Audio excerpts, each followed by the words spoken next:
مزید اس طرح کی ویڈیو کو دیکھنے کے لیے ہمارا چینل سبسکرائب کریں۔ آج کی اس ویڈیو میں ہم پڑھیں گے مفرد اور مرکب الفاظ کے بارے میں۔ مفرد الفاظ دو یا دو سے زیادہ حروف سے مل کر بننے والے الفاظ مفرد الفاظ کہلاتے ہیں۔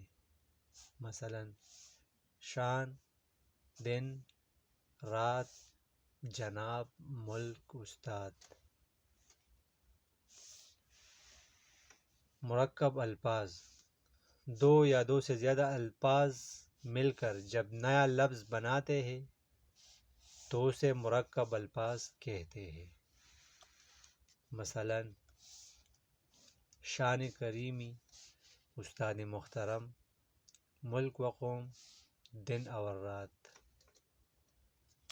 مندرجہ ذیل بالا مثالوں میں مرکب الفاظ ہیں جو شان اور کریمی، استاد اور محترم، ملک اور قوم، دن اور رات سے مل کر بنے ہیں۔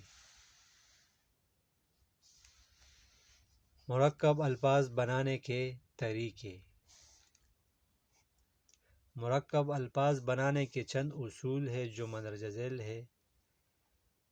پہلے لفظ کے نیچے زیر لگا کر جیسے استاد محترم، جناب عالی وغیرہ۔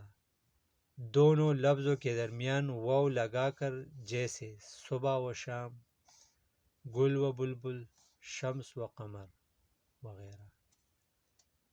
دونوں لفظوں کے درمیان میں اور لگا کر جیسے سرخ اور سفید، زمین اور آسمان وغیرہ۔